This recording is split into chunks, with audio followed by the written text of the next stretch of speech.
जय Shri Krishna. Good evening everybody. जैसी classes में आपका स्वागत है। आप अधिक से अधिक इसे लाइक करें, शेयर करें, सब्सक्राइब करें। आज जो हम चर्चा करने जा रहे हैं वो है व्यक्तित्व मापन की विधियां, अर्थात इससे पहले व्यक्तित्व का अर्थ। यस, गुड इवनिंग बेटा, गुड इवनिंग रेखा, गुड इवनिंग बेटा। इससे पहले हमने व्यक्तित्व का अर्थ, व्यक्तित्व की परिभाषा और व्यक्तित्व के प्रकारों का अध्ययन कर लिया है कि व्यक्तित्व के प्रकार कितने हैं। आज जो अपन चर्चा करने जा रहे हैं वो है व्यक्तित्व की मापन की विधियां।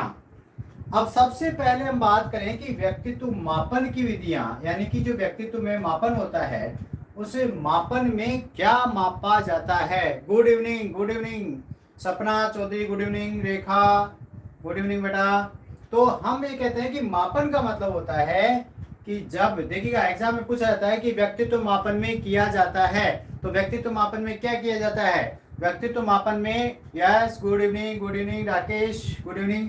तो व्यक्तित्व मापन में शील गुणों का मापन किया जाता है। व्यक्तित्व मापन में शील गुणों का मापन किया जाता है। ये आपसे एग्जाम में प्रश्न पूछा जा सकता है कि व्यक्तित्व मापन में किया जाता है शारीरिक, बौद्धिक, ठीक है, शील गुणों का या किसका मापन किया जाता है। तो आपको याद रखना है कि व्यक्तित्व मापन में शील गुणों का मापन किया जाता है।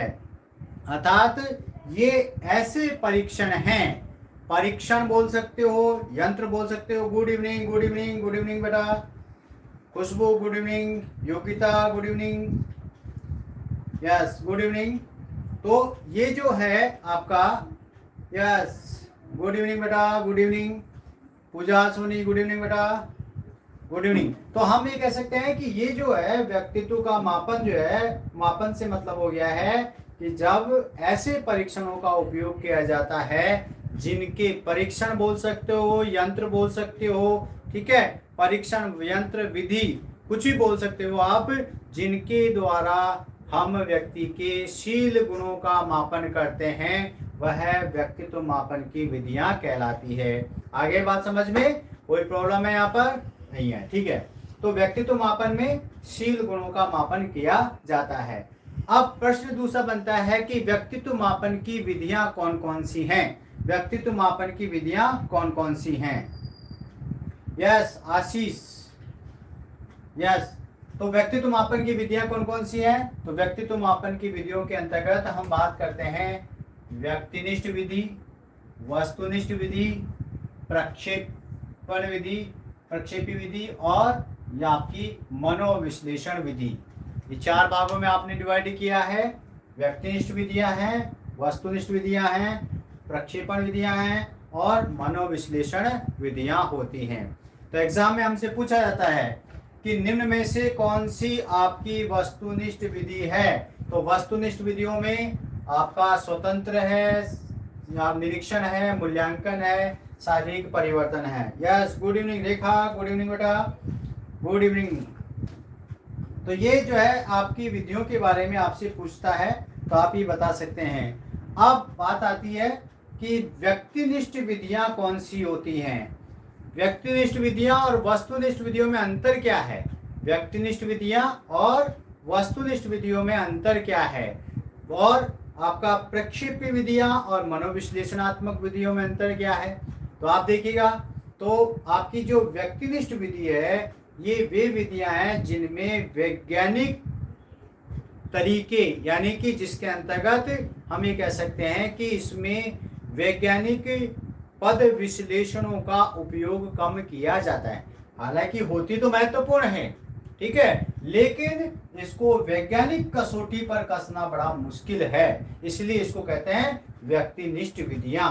और वस्तुनिष्ठ विधियां, इसमें वैज्ञानिक पद्धति का या वैज्ञानिक जो आप कह सकते हैं स्टेजेस जो है उनको फॉलो किया जाता है। प्रक्षेपण विधियां ये और मनोविश्लेषण विधियां, इसके अंतर्गत अंतः मन में चलने वाले विचारों को जो है देखा जाता है, अचेतन मस्तिष्क में चलने वाले व्यवहारों को देखने के लिए इनका उपयोग किया जाता है। तो एग्जाम की दृष्टि से हमें देखना पड़ेगा। Yes, good evening. Yes, Anshita Vijay good evening बेटा। प्रियंका सेन गुड इवनिंग बेटा। चलेगा। तो इसके अंतर्गत हमने क्या कहा कि ये जो विधियां हैं, इस विधियों के द्वारा हम अचेतन मस्तिष्क में, अचेतन मन में चलने वाली घटनाओं को हम देखते हैं। तो एग्जाम में पूछा जा सकता है कि निम्न में से अचेतन मस्तिष्क मन का अध्ययन करने वाली विधियां कौन सी है। तो निम्न में से अचेतन मन का अध्ययन करने वाली विधियों में प्रक्षेपण और मनोविश्लेषण विधियां जो है ये अचेतन मन में चलने वाली क्रियाओं का अध्ययन करते हैं। अर्थात इसके द्वारा हम उनके मस्तिष्क में, उनकी चेतन में, उनके मन में चलने वाले जो भाव हैं उन भावों का अध्ययन करते हैं। तो सबसे पहला हम बात कर रहे थे व्यक्तिनिष्ठ विधियां। व्यक्तिनिष्ठ विधियां जिसके अंतर्गत व्यक्ति विशेष के बारे में गहन जानकारी प्राप्त की जाती है। तो यहाँ हम सबसे पहला जो है विधि की बात करेंगे। तो सबसे पहली विधि कौन सी है? ये जीवन इतिहास विधि। जीवन इतिहास विधि, जीवन इतिहास या व्यक्ति इतिहास विधि के नाम से भी इसको पुकारा जाता है। जीवन इतिहास विधि में हम एक व्यक्ति के बारे में, हम क्या करते हैं, एक व्यक्ति के संबंध में, उस व्यक्ति के बारे में क्या करेंगे? सबसे पहला स्वयं, फिर परिवार, फिर पड़ोस, फिर विद्यालय, फिर मित्रगण, फिर रिलेटिव नातेदार, फिर अन्य। इन सभी से भूतकाल प्लस वर्तमान का अध्ययन करके और भविष्य के बारे में उसकी बात की जाती है। आई बात समझ में आपको? यस, के न्यूज गुड इवनिंग बेटा। Anjali Kapuria good evening. Divya Sharma good evening बेटा। रुचि सोनी गुड इवनिंग बेटा। Yes, good evening Anjali. Yes, तो आप देखिएगा, तो व्यक्तिनिष्ठ विधि में सबसे पहला है जीवन इतिहास विधि। जीवन इतिहास विधि में व्यक्ति इतिहास विधि, व्यक्ति इतिहास विधि। तो व्यक्ति इतिहास विधि में क्या करेंगे? आपका कौन है ये, जिसका भी आप अध्ययन करने जा रहे हैं, इस व्यक्ति के बारे में, उससे स्वयं से भी बहुत सारी जानकारियां आपको मिल जाएगी। फिर उसके परिवार में माता पिता भाई बहन होता है ना, कि आपके भाई बहनों के साथ आपके रिश्ते कैसे हैं इसका पता कर लिया जाता है। यानी कि आपसे बातचीत करते हैं तो आप बता देते हैं कि हाँ मेरा भाई बहुत अच्छा है, मेरी बहन बहुत अच्छी है, मेरे माता पिता कैसे हैं, ठीक है, और मेरा भाई का जो है व्यवहार ऐसा है वैसा है, ये है वो है। तो आप क्या कर सकते हैं? परिवार के सभी सदस्यों से उस व्यक्ति के बारे में जानकारी प्राप्त कर सकते हो। अंजलि कपूरिया, यस, पवन यादव गुड इवनिंग बेटा। तो ये सब मित्रों, तो हम बात कर रहे हैं कि व्यक्ति अध्ययन विधि में क्या किया? स्वयं से, परिवार से, पड़ोस से। पड़ोसी होता है ना, अगर आपके पड़ोसी अच्छे हैं तो आपके बारे में, और आप अच्छे हैं तो आपके पड़ोसी आपके बारे में सही कहेंगे। अगर आप लड़ाकू हैं तो पड़ोसी कहेंगे बेकार आदमी भाई है। तो ये पड़ोस जो होता है ना, ये भी आपके बारे में बहुत महत्वपूर्ण सूचना प्रदान करता है। तो आपका पड़ोस, फिर उसके बाद हो गया विद्यालय। विद्यालय में कौन आ गया? विद्यालय में 3 लोग आ गए भाई आपके पास।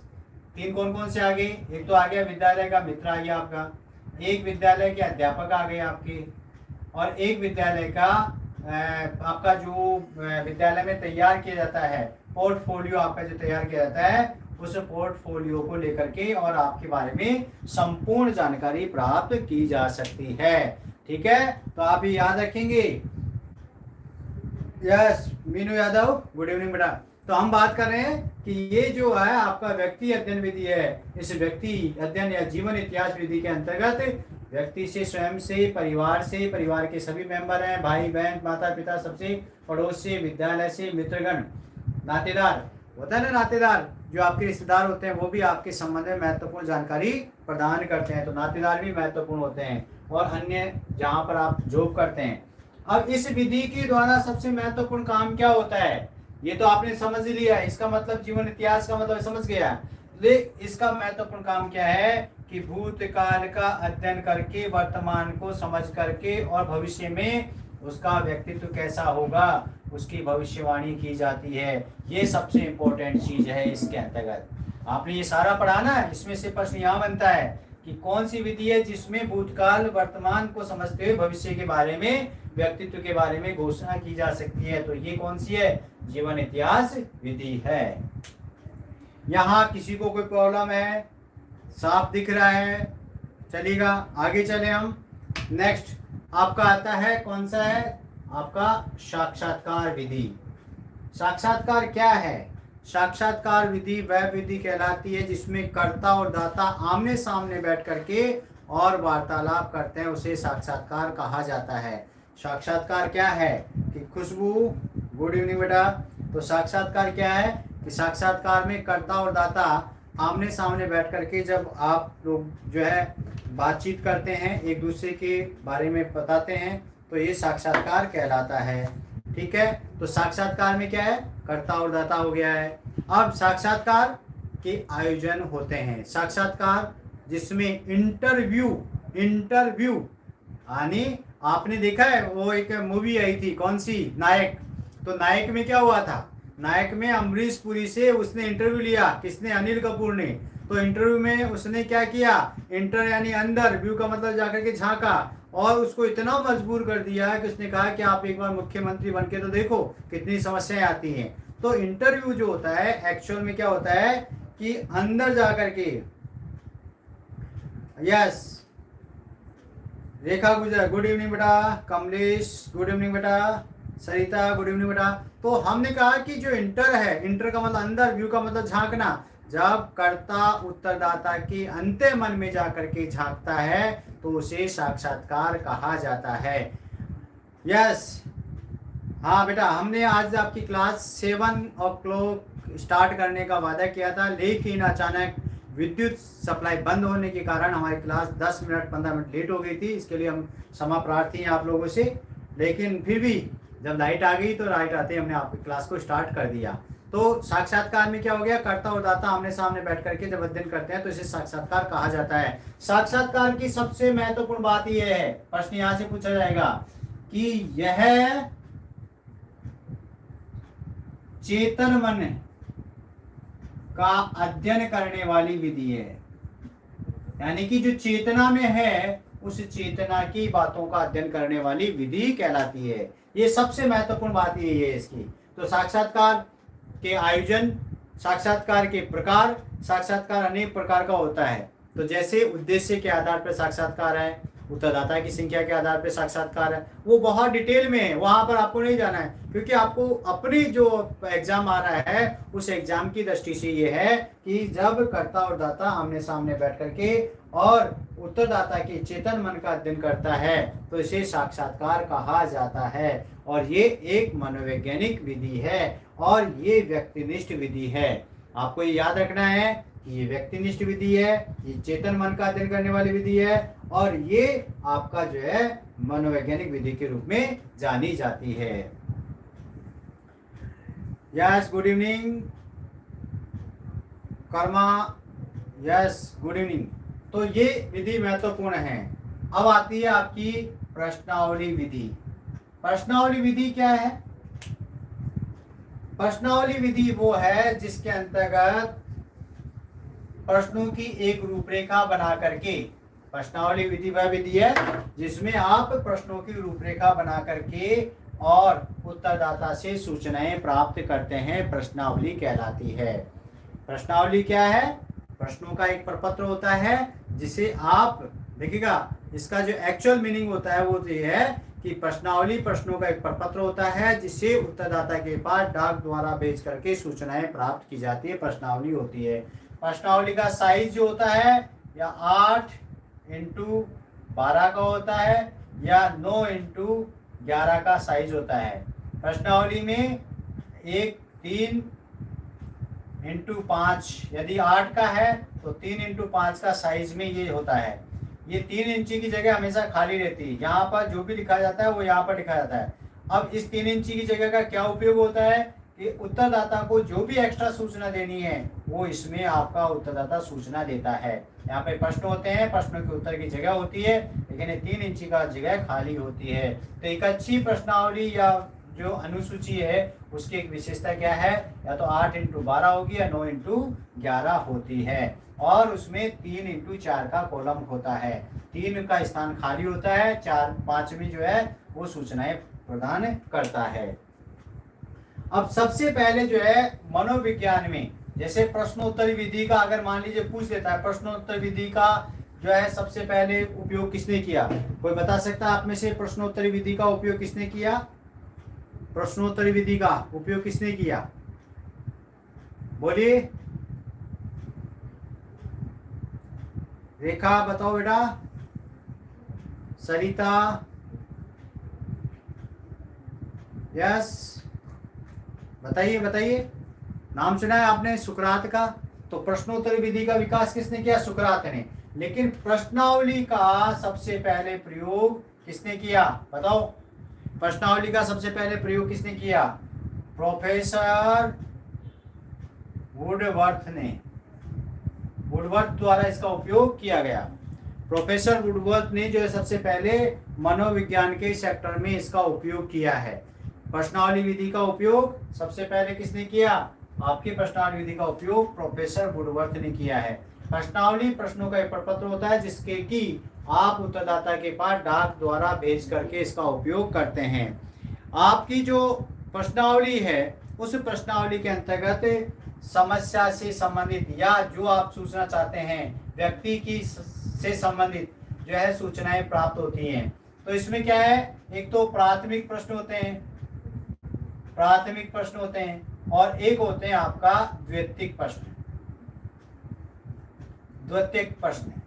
अब प्राथमिक प्रश्न क्या होते हैं? प्राथमिक प्रश्न और द्वितीयक प्रश्न क्या होते हैं? प्राथमिक प्रश्न वो प्रश्न या छनन प्रश्न बोलते हैं। तो प्राथमिक प्रश्न वो प्रश्न होते हैं, यस पवन यादव, वुडवर्थ, बिल्कुल सही कहा, बिल्कुल सही बताया आपने वुडवर्थ। तो आपकी प्राथमिक प्रश्न कौन से होते हैं? जो सामान्यतया उत्तरदाता के व्यक्तिगत जीवन से संबंधित होते हैं या उसकी जो पर्सनल इंफॉर्मेशन होती है, नाम, पिता का नाम, ये वो, परिवार की आय वगैरह जो होती है। उसके बाद द्वितीयक प्रश्न कौन से होते हैं? जो किसी विषय में आप उनसे जानना चाहते हैं। अब प्रश्नावली जो होती है वो 4 प्रकार की होती है। प्रश्नावली देखिएगा, प्रश्नावली कितने प्रकार की हो गई है? 4 प्रकार की प्रश्नावली होती है। बंद प्रश्नावली, खुली प्रश्नावली, चित्रमय प्रश्नावली, मिश्रित प्रश्नावली। प्रश्नावली कितने प्रकार की है? 4 प्रकार की। 4 प्रकार की कौन सी है? बंद प्रश्नावली, खुली प्रश्नावली, मिश्रित चित्रमय प्रश्नावली और मिश्रित प्रश्नावली। तो बंद प्रश्नावली क्या है? बंद प्रश्नावली वह प्रश्नावली कहलाती है जिसमें आपके उत्तरदाता को स्वतंत्रता नहीं होती है। समझ में आया बेटा? उषा समझ में आया क्या? तो बंद प्रश्नावली क्या होती है? जिसमें उत्तरदाता को स्वतंत्रता नहीं होती है। फॉर एग्जाम्पल है कि जैसे आपके प्रथम स्वतंत्रता संग्राम कब हुआ? 1857, 1957, 2057, जो भी आपके 4 ऑप्शन है, 4 में से कोई एक राइट और उसी राइट को आपको देना है। तो ये होती है आपकी बंद प्रश्नावली। और खुली प्रश्नावली कौन सी होती है? खुली प्रश्नावली वह प्रश्नावली होती है जिसमें वह स्वतंत्र होता है, यानी कि अब मनोवृत्ति की या किसी के बारे में जो उसकी अभिवृत्ति है उस अभिवृत्ति के बारे में। आपको सबसे महत्वपूर्ण बात यह है, आपसे पूछा जा सकता है एग्जाम में कि खुली प्रश्नावली का उपयोग किया जाता है,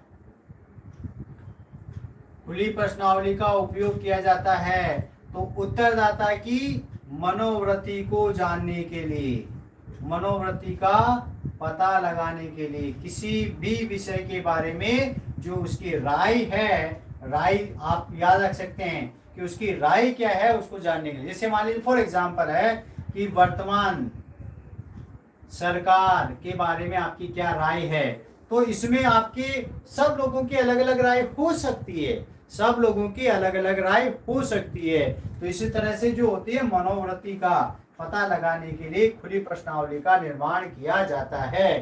ठीक है, तो आप ये कह सकते हैं कि खुली प्रश्नावली जो है वो सबसे महत्वपूर्ण होती है। इसके बाद चित्रमय प्रश्नावली। चित्रमय प्रश्नावली में क्या होता है? जैसे इस तरह से आपको बना दिया गया है,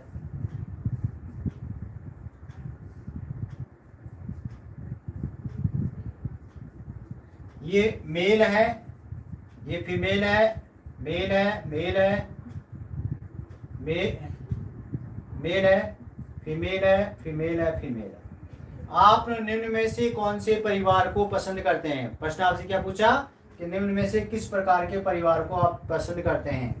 तो आप देखेंगे कि मेल, फीमेल और दोनों मेल, यानी कि अगर इस पर टिक करता है कोई तो ये पता चल सकता है कि वह जो है क्या है, लड़कों को ज्यादा महत्व दे रहा है। अगर कोई ये टिक करता है तो उसके लिए लड़का और लड़की दोनों बराबर है, लेकिन लड़की ज्यादा इंपॉर्टेंट है, लड़की को ज्यादा महत्व देते हैं।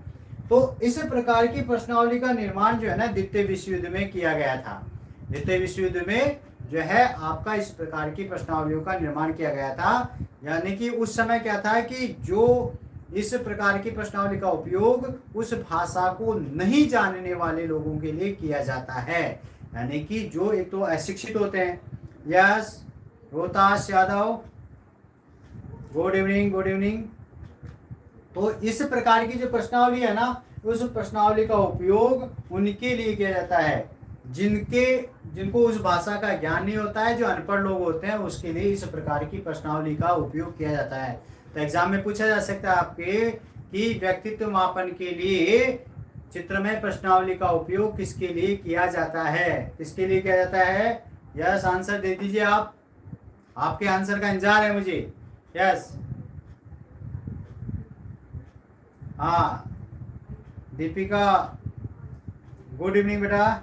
तो ये जो है आपका क्या हो गया कि जो चित्रमय प्रश्नावली है, उस चित्रमय प्रश्नावली का उपयोग आप किसके लिए करते हैं? आप चित्रमय प्रश्नावली का उपयोग जो अशिक्षित होते हैं और जिन्हें भाषा का ज्ञान नहीं होता है, उन लोगों के लिए आप इसका उपयोग करते हैं। आ गई बात समझ में? ठीक है। उसके बाद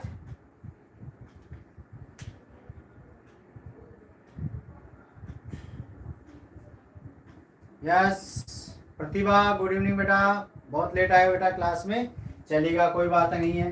अब आता है आपका चित्रमय प्रश्नावली होगी, इसके बाद आता है मिश्रित प्रश्नावली। तो मिश्रित प्रश्नावली में क्या है? सभी प्रकार के प्रश्न होते हैं। मिश्रित प्रश्नावली में क्या होगा बेटा? जैसा कि नाम से स्पष्ट है, मिश्रित प्रश्नावली, इसमें सभी प्रकार के प्रश्न होते हैं, मिश्रित प्रश्नावली कहलाती है। ठीक है। तो मिश्रित प्रश्नावली में तीनों प्रकार के 1, 2, 3 इन तीनों प्रकार के प्रश्न होते हैं, उसको हम कहते हैं मिश्रित प्रश्नावली। ये हो गई आपकी बंद प्रश्नावली, ये हो गई आपकी खुली प्रश्नावली, और ये हो गई चित्रमय प्रश्नावली, और ये हो गई आपकी चौथी मिश्रित प्रश्नावली।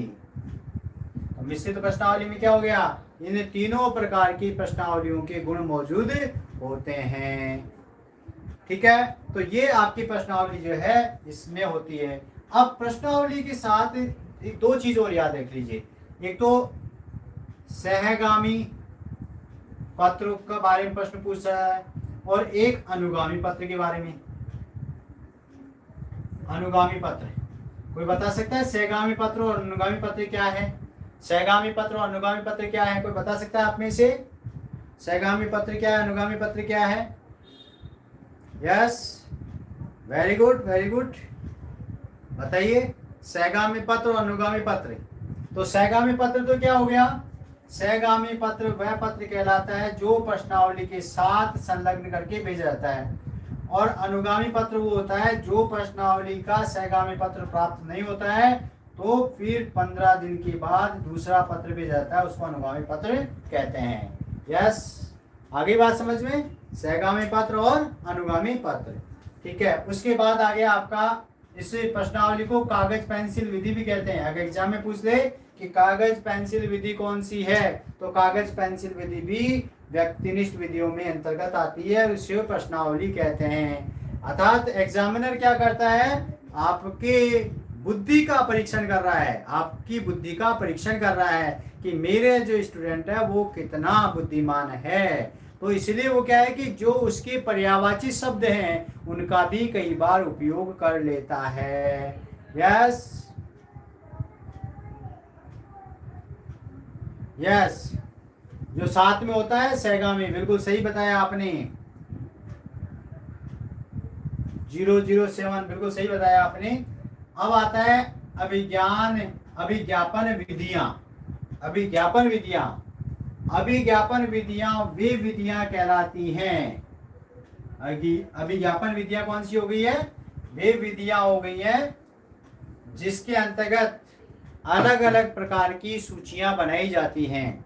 आपकी अभिज्ञापन विधियां क्या है? वे विधियां हैं जिसमें अलग अलग प्रकार की सूचियों का नाम आता है। जैसे फॉर एग्जाम्पल है मिनीसोटा बहु है, तो मिनीसोटा क्या हो गई? बहुविधि व्यक्तित्व परिसूची हो गई है। आपके बर्नेट की समायोजन सूची हो गई है, बेल की समायोजन सूची हो गई है, फ्राइड की जो है अंतर्मुखी सूची हो गई है। ये सारी की सारी होती हैं। अर्थात अभिज्ञापन प्रश्नावलियां वे प्रश्नावलियां होती हैं, अभिज्ञापन विधियां बोल सकते हो, प्रश्नावलियां बोल सकते हो, जिसमें जो है सूचियां परिसूचियां बनाई जाती हैं। जैसे मिनीसोटा बहुविधि हो गई है, व्यक्तित्व परिसूची हो गई है, बर्नेट की हो गई है, बेल की समायोजन सूची हो गई है, फ्राइड की अंतर्मुखी बहिर्मुखी सूची हो गई है, वुडवर्थ की व्यक्तित्व पत्रक हो गया है। ये सभी की सभी जो है अभिज्ञापन विधियां कहलाती हैं। ये परिसूचियां होती हैं। ये क्या होती है? परिसूची। इन परिसूचियों का उपयोग किया जाता है, यानी कि बहुत सारे लोगों ने परिसूचियां और प्रपत्र तैयार किया है और उन प्रपत्रों का उपयोग हम व्यक्तित्व मापन के लिए करते हैं। एक आपका आता है आत्मकथा विधि। आत्मकथा विधि ये व्यक्ति जो है स्वयं के बारे में, और देखिएगा आत्मकथा विधि क्या होती है? इसमें क्या है कि कोई शीर्षक होता है, एक शीर्षक हो गया, और उस शीर्षक जो है के आधार पर इस 4 या 5 या 6 भागों में विभाजित कर लिया जाता है। यानी कि आप किसी व्यक्ति के किसी गुण का मापन करना चाहते, शील गुण का मापन करना चाहते हो, तो इसमें एक शीर्षक होता है और उस शीर्षक के आधार पर उससे 5, 4, 3, 2, 8 जितने भी हो सकते हैं, कितने कॉलम आप बना लेते हैं। 3 भी हो सकता है, 5 भी हो सकता है, 7 भी हो सकता है, 9 भी हो सकता है, और 11 और 15, 13 और 15 भी हो सकते हैं। तो उस शीर्षक के आधार पर उसके बारे में आप पता करते हैं। आप इसके अंतर्गत ये विशेष ध्यान रखा जाता है। तनु गुड इवनिंग बेटा, विक्की गुड इवनिंग बेटा। तो ये जो विधि है आपकी कौन सी? ये आत्मकथा। तो ये इसमें क्या होती है? अनेक शीर्षकों में विभाजित करते हुए व्यक्ति के बारे में संपूर्ण जानकारी प्राप्त की जाती है। अर्थात एक शीर्षक उसके जीवन के कौन से पक्ष का अध्ययन करना चाहते हैं, उसके सामाजिक पक्ष का, धार्मिक पक्ष का, राजनीतिक पक्ष का, शैक्षिक पक्ष का, किसी भी पक्ष का, ये आप पे डिपेंड करता है कि वो किस पक्ष को आप लेकर के करना चाहते हैं। तो ये आत्मकथा विधि का उपयोग किया जाता है। और इसका एक दूसरा मीनिंग और निकलता है, जिसमें क्या होता है, हर व्यक्ति अपने जीवन में, कुछ लोग, सारे नहीं होते हैं, कुछ लोग होते हैं जो अपनी बारे में लिख करके छोड़ के जाते हैं, ठीक है, और उसे पढ़ करके आप उसके व्यक्तित्व के बारे में बताते हैं। जैसे आपने महात्मा गांधी का नाम सुना होगा, तो महात्मा गांधी ने देखा, यस, तो महात्मा गांधी ने क्या अपने जीवन के बारे में लिखा। ऐसे ही क्या है, बहुत सारे लोग डायरिया लिख करके जाते हैं, तो डायरियों में क्या लिखते हैं, उनके जीवन में घटित होने वाली घटनाओं को लिखते हैं। अभी आपका लेटेस्ट जो है ना, एक भरतपुर से सांसद हैं, उन्होंने एक कांग्रेस की जो इंदिरा गांधी जो थी, उनके टाइम में वो जो है कुछ मिनिस्टर या वो रहे हुए थे, और उन्होंने अपनी किताब लिखी है। उस किताब में वो सारी घटनाएं लिखी जो एक्चुअल थी। तो उस किताब में को रोकने के लिए बहुत प्रयास किया गया कि भाई इन किताब को नहीं पब्लिश किया जाए। नटवर सिंह नाम था शायद उनका, नटवर सिंह या कुछ, हाँ नटवर सिंह ही था। तो नटवर सिंह ने जो है किताब लिखी है, तो आप देखिएगा कि उसमें एक्चुअल लिखा है। अब वो खुद भी जहाँ गलत है तो गलत लिखा है, जो सही है वो सही लिखा है। तो इस तरह से उसके बारे में आप कह सकते हैं, चलेगा। उसके बाद आती है आपकी वस्तुनिष्ठ विधियां। वस्तुनिष्ठ विधियां, आज हम 2 ही बातें करेंगे, एक व्यक्तिनिष्ठ विधियां और एक वस्तुनिष्ठ विधियां, ठीक है। इसको आत्मनिष्ठ विधियां भी कहते हैं। इसको क्या कहते हैं आप? आत्मनिष्ठ विधियां भी कहा जाता है। तो अब यहाँ पर ये आ गया सबसे पहले स्वतंत्र संपर्क विधि। स्वतंत्र संपर्क विधि को मापन रेखा विधि भी कहा जाता है। स्वतंत्र संपर्क विधि का मतलब है आप इसे मापन रेखा विधि भी कहते हैं। स्वतंत्र विधि को कौन सी, Hemlata, yes Hemlata Maurya, good evening बेटा। तो इस स्वतंत्र संपर्क विधि को मापन रेखा विधि भी कहते हैं, जिसके अंतर्गत व्यक्ति से संपर्क करके उसके बारे में जानकारी प्राप्त की जाती है। ये वस्तुनिष्ठ विधियों में आता है। आपसे एग्जाम में इस तरह से पूछा जाएगा कि निम्न में से कौन सी वस्तुनिष्ठ विधि नहीं है, तो आपको ये ध्यान रखना है। मान लीजिए स्वतंत्रता संपर्क विधि आ गए तो वस्तुनिष्ठ विधि है, व्यक्तिनिष्ठ विधि नहीं है। या फिर निम्न में से कौन सी जो है व्यक्तिनिष्ठ विधि है, ठीक है। तो ये इनमें से कोई दे देगा एक और इनमें से 3 दे देगा, तब आपको ये ध्यान रखना है। तो आप इस तरह से गुड इवनिंग। तो यहाँ पर स्वतंत्र संपर्क विधि जिसमें उत्तरदाता से संपर्क करके और मापन रेखा के द्वारा उसके बारे में संपूर्ण जो है गतिविधि का जो है अवलोकन किया जाता है।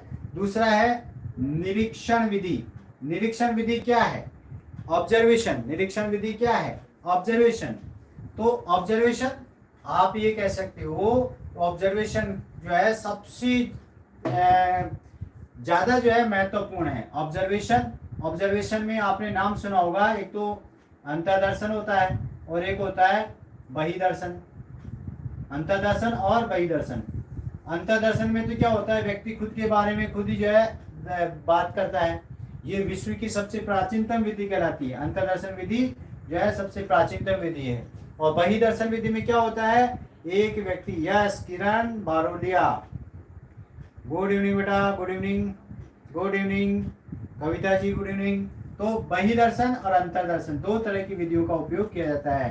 अंतर्दर्शन में की विधि का जो है सबसे बड़ा गुण क्या है, अंतर्दर्शन विधि का गुण होता है, ये जो है विधियां हैं, इसका हालांकि हमारे को यहाँ पर कोई लेना देना नहीं है, केवल बहिर्दर्शन की बात करेंगे। लेकिन अंतर्दर्शन जब रेफरेंस आता है तो अंतर्दर्शन का मतलब होता है व्यक्ति जब अपने बारे में पूर्ण रूप से विचार करता है। अंतर्दर्शन विधि एक ऐसी विधि है जिसके द्वारा व्यक्ति अपने आप में चेंजेस कर सकता है, यानी कि व्यक्ति अपने आप में पूरा के पूरा जो है क्या सही है क्या गलत है। देखिएगा हर व्यक्ति ये जानता है गुण दोष का अवलोकन करना। व्यस्त किरण प्रजापति, सही कहा बेटा, गुण दोषों का अवलोकन करना, वेरी गुड वेरी गुड। तो अंतर्दर्शन जो आपका ये है, इसमें निरीक्षण विधि में आपने देखा कि अंतर्दर्शन जिसमें अपने बारे में वो पूरा, क्योंकि हर व्यक्ति जानता है कि वो कैसा है, उसका व्यवहार कैसा है, सही है या गलत है, वो स्वयं अपने आप में जानता है। हर व्यक्ति की आत्मा होती है। कोई व्यक्ति ये व्यवहार करके कहते हैं ना, जैसे आपको बार बार हम कहते हैं कि आपको अध्ययन करना है, ज्ञान अध्ययन करना है। अब कितनी ईमानदारी से अध्ययन कर रहे हैं आप, ये आप ही जानते हैं, ये आप स्वयं जानते हैं। और दूसरे को चाहे कुछ भी कहें या कोई आपको कैसा भी ऑब्जर्व करें, लेकिन आप अपने बारे में जानते हैं कि आपका अध्ययन आप किस प्रकार से कर रहे हैं। तो ईमानदारी से कर रहे हैं उसका प्रतिफल आपको मिलेगा, ईमानदारी से नहीं कर रहे हैं उसका प्रतिफल भी आपको मिलेगा। तो ईमानदारी से कर रहे हैं इसके लिए आप स्वयं कह सकते हैं। दूसरा आपके बारे में केवल हम आपसे कुछ प्रश्न पूछ करके आपके बारे में हम कह सकते हैं भाई यार ठीक है ये इस तरह की स्थिति है, लेकिन आप अपने आप को स्वयं को जानते हैं कि आप वास्तव में क्या हैं। और जो भी बच्चा अपना ऑब्जर्वेशन खुद करता है, अंतर्दर्शन विधि का उपयोग कर रहा है, वो निश्चित रूप से रीट में तो सेलेक्ट होगा ही, वो साथ के साथ ही आपका जो इसका एग्जाम मेन एग्जाम होगा उसमें भी उसका सिलेक्शन होगा। क्यों? क्योंकि वो अंतर्दर्शन विधि का उपयोग कर रहा है और वो अपना शाम को ध्यान लगा करके बैठता है और दिन भर में जो ईमानदारी से उसने पढ़ा है, नहीं पढ़ा है, उसने जो कमियां हैं, जो कमियों को सुधार करना है उसके बारे में वो विचार करता है, तो उसको कोई नहीं रोक सकता। वो उसका सिलेक्शन पक्का होना ही है, उसको कोई नहीं रोक सकता, किसी भी एग्जाम में कोई नहीं रोक सकता उसको। बहिर्दर्शन अवलोकन जो होता है, ये अवलोकन जो है आपका आप नियंत्रित अवलोकन हो सकता है, अनियंत्रित अवलोकन हो सकता है, और एक आपका समूह अवलोकन हो सकता है। अवलोकन को 3 भागों में आप डिवाइड कर सकते हैं। कौन कौन सा? नियंत्रित, अनियंत्रित और समूह अवलोकन। नियंत्रित अवलोकन में 2 होता है, अध्ययनकर्ता पर नियंत्रण और अध्ययन क्षेत्र पर नियंत्रण। अनियंत्रित अवलोकन के 3 पार्ट हैं, एक सहभागी, असहभागी और अर्ध सहभागी, इसके कोई भाग नहीं है। तो आप ये कह सकते हैं कि जो अवलोकन होता है, शीतल गुड इवनिंग बेटा, गुड इवनिंग, कई दिनों बाद आए बेटा आप। यस, तो आपका जो ऑब्जर्वेशन है, निरीक्षण है, निरीक्षण को अवलोकन कहते हैं। अवलोकन जो है ये सबसे महत्वपूर्ण विधि है जिसमें कोई भी व्यक्ति जो है दूसरे व्यक्ति को ऑब्जर्व करके उसके व्यक्तित्व के बारे में बताता है। ठीक है, तो इसको नियंत्रित अवलोकन, अनियंत्रित अवलोकन और समअवलोकन। नियंत्रित अवलोकन के 2 पार्ट हैं, अवलोकनकर्ता नियंत्रण और अध्ययन क्षेत्र पर नियंत्रण। अनियंत्रित अवलोकन के 3 पार्ट है, सहभागी, असहभागी और अर्धसहभागी।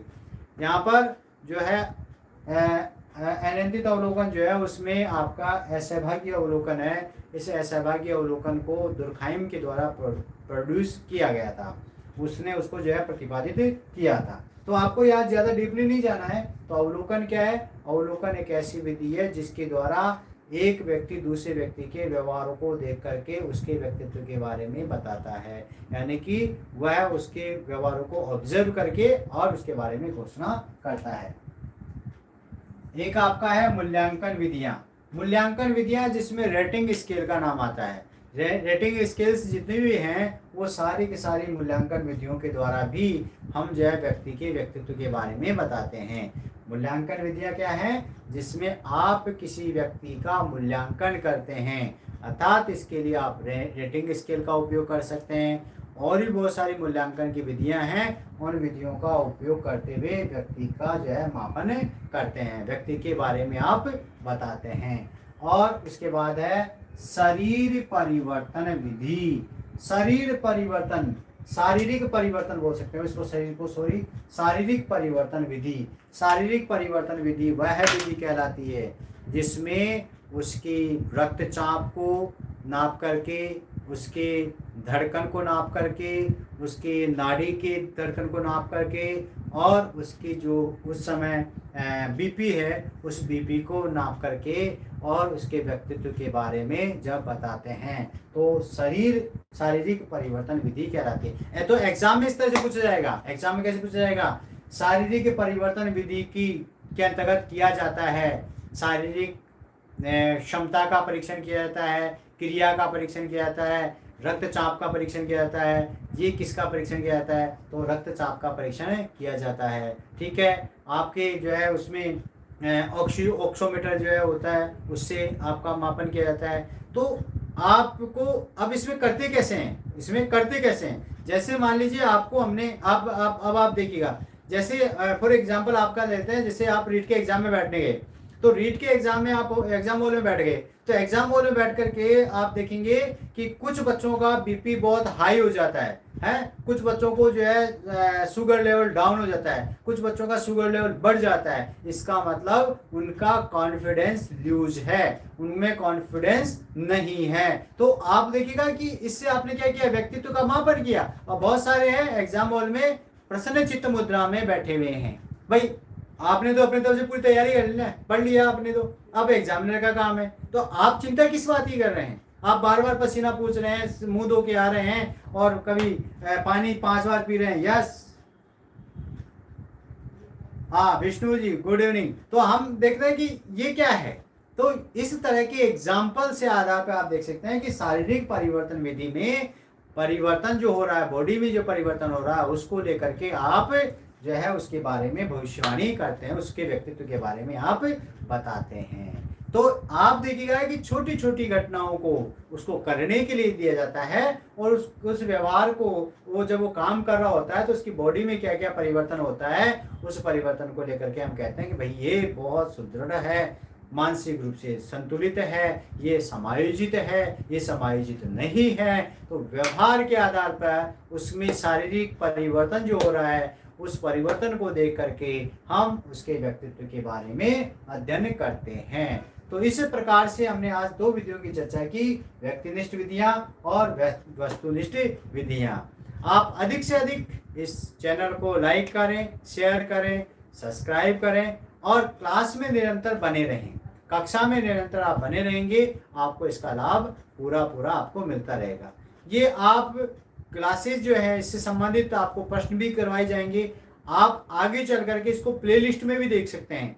आप इसको प्लेलिस्ट में भी देख सकते हैं। जितने भी वीडियोस अब तक हो चुके हैं, शूट हो चुके हैं, इन सारे वीडियोस को प्लेलिस्ट में डाल दिया गया है। ये आप ही का चैनल है, आपके द्वारा है, क्योंकि एलुमनी ग्रुप से जुड़ा हुआ है, तो आप ही के द्वारा ये प्रयास है और इस प्रयास में आपका बहुत महत्वपूर्ण योगदान रहा है। तो हम अपेक्षा करते हैं कि आपके लिए बहुत ही लाभदायक रहेगा। Thank you. जय हिंद।